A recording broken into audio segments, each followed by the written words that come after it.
Hey everyone, today I am going to present to you my final creative project. I have selected a piece of furniture and objects to represent our creators. So I'm going to explain the reasoning why, but I selected a specific piece of furniture in a specific era to help represent each creator. I compared Marion Milner to a healthcare patient recliner. Marion Milner was an English psychoanalyst, writer, and painter, and I compared her to a healthcare patient recliner because both deal with healing properties and comforting properties. Marion Milner used artwork, observations, and experiments to help her patients overcome and deal with mental illness.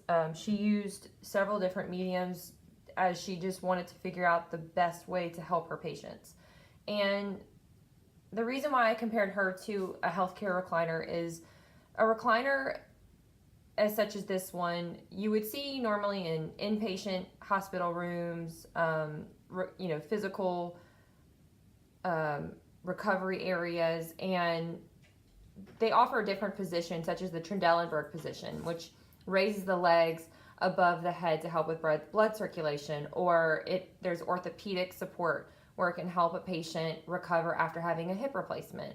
So although it appears that it's just a piece of furniture in a healthcare setting, it's actually got healing elements or functions to it that can help the patient to recover.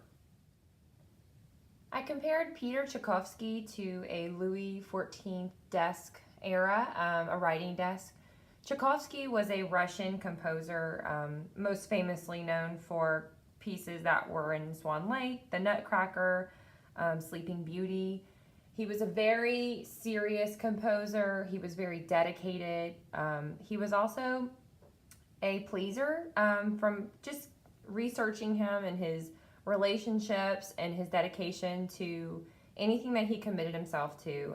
He seemed like a very passionate person, very brilliant and talented. And I compared him to a desk, especially from the Louis XIV era, because the furniture created during that era was very formal. It was decorated, very tastefully done. It's a style that you actually still see today that's very popular and sought out after when people are antiquing. It's still a very classic design and style, as is Tchaikovsky's music. And I also selected a desk because a desk is made for working, and he was definitely someone that committed to work. When I was trying to find a piece of furniture that best represented Anna Halpern, I actually struggled with finding the right piece. I wanted to find something that captured her use of spiritual and healing elements tied in with her work, which is her dance. So I actually came to the Pueblo Indians and the wood bowls that they carve, and they're very intricate, unique, detailed pieces of work that have so much meaning and use behind them. Anna Halpern is a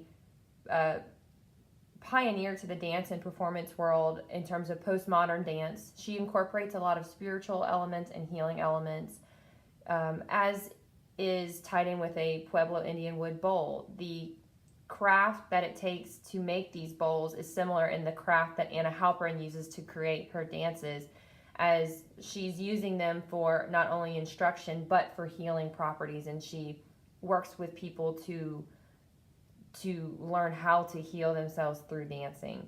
The unique designs of the bowls represent spiritual elements and their heritage, as does Anna Halpern's work. Her form of dance represents spiritual and social movements.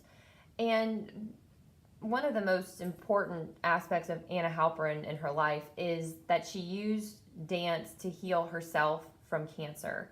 And the Pueblo Indian wood bowl is, again, used for healing rituals, and I just felt that was such a great and strong tie there. So this is the only time that I used an object to represent a creator, but I think the Pueblo Indian bowl best suits Anna Halpern. Selecting a piece of furniture for Brian Eno, I knew that the piece of furniture needed to be something unusual and modern and contemporary. So this brought me to the Eames Lachaise. The Lachaise is actually a chair. It was designed in the late 40s by Ray and Charles Eames. They are a husband and wife architect, also furniture designers, that designed an unusual piece of furniture. It's a lounge chair that was designed to fit a sculpture, or inspired by fitting the body of a sculpture that was very voluptuous. And the construction of this chair made it very expensive and difficult to produce. It was later, about 20 years ago, later was produced. It's like a $10,000 chair, but I compared it to Brian Eno because Brian Eno is a contemporary thinker. He's a technologist that works with music to create different sounds and music that really creates a mood. He's most famously known for creating the genre of ambient music. So music that you hear in an elevator or in public areas such as a airport or a bus terminal. You don't realize it's there until you actually look for it, and you realize that it's needed and necessary because it's a nice, soothing mood pleaser. You're in spaces where you're waiting and you may not be in the best mood, so his music has a great purpose. He also did work with some of the greatest artists such as Coldplay, U2, David Bowie, Jules Holland, and you really don't hear his name too much. He's not a A-lister, but without him, you would have a lower quality music and lower quality product, I bet. So I think that the Lachaise is the perfect fit to represent Brian Eno. I compared J.G. Bennett to an Art Deco armchair. J.G. Bennett was a multi-talented person. He was a great creative thinker. It took several life events and situations involving many different types of people of social backgrounds for him to come to a place where he became a really deep creative thinker that understood transformations and so on. And as I studied him and have read about him, I've kind of gathered an assumption that he is a little bit of an unorganized, unsuccessful person, but still didn't give up. He still got up and got into the next thing. He would find himself in bad business dealings, people accusing him of copying him, getting into financial issues with monarchy, and he, like I said, he was in many different aspects of work and business, and still ended up being known for just a great creative thinker. The Art Deco era was an interesting era. It was born in the 20s, and it was coming off of these traditional, very ornate, detailed, decorative eras. And the Art Deco era tried to encapsulate different genres and styles, and then it was also influenced by different Asian and African styles and genres of furniture. So it's a little bit of an eclectic era that's got some really strong architectural elements and shapes and geometrics. And I felt like the correlation there really worked well with J.G. Bennett. And so that's why I chose an Art Deco armchair to represent J.G. Bennett.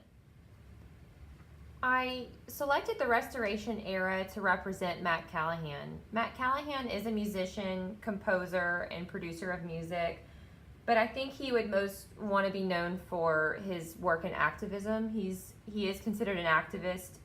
Matt uses music and has formed groups to help represent people in need, shed light on situations, whether it's a political scandal or a revolution in a different country.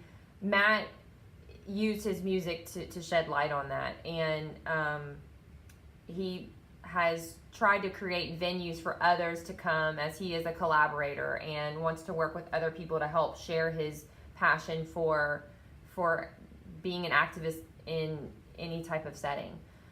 The Restoration era was a short era. It was about 15 years in the early 1800s. It was mainly an era coming off of the Empire era, ending the Napoleon regime, which during that time, the Empire era was very majestic and kind of gaudy and super ornate, to a very distasteful point. And the Restoration era was a rebellion against that and kind of went back to some classical elements, lines, proper decoration and ornateness, nothing, super overdone. And I felt like it was an appropriate style to compare to Matt Callahan, considering the rebelliousness and the bravery to move away from one style into another. When I had to select a piece of furniture that would represent me, it took me a while to think about it, but Florence Knoll was one of the first designers that I thought about. Florence Knoll is a interior designer. She is a licensed interior designer. She really was a part of the movement to redefine the office environment by furniture and design. She collaborated with many architects to design furniture, from the Eames, Saarinen, Plattner, Mies van der Rohe, the A-list furniture designer architects, if you will. And she's created, along with her husband Hans Knoll, created an empire that I still use, many people around the world use today when specifying furniture to create a new office environment. I am a licensed interior designer. I am involved with legislation in my state to help separate decoration from design. Many times I have to compete in business against decorators, people that are not licensed or took the time to intern, graduate from an accredited university, giving me all the basis to be licensed as an interior designer. And Florence Knoll had the same ideals. She understood the difference between the two, being that we are selecting finishes for the safety and welfare of the public. So it was really important to create a definition between decoration and design. And a goal of mine is what Florence Knoll has done and does is I want to make my work have meaning. I want my design work to be beyond aesthetics. I want it to function. I want it to improve the users in the space, whether it's a healing environment or just more productive, happier environment in the workspace. And I hope to one day be like Florence Knoll, but that is why I selected the Florence Knoll armchair. I hope I gave you all a great example of furniture representing our creators. It was really fun to do, and it was a good exercise for myself, especially filming this whole project. So I hope you enjoyed, and I hope you will remember our creators as furniture.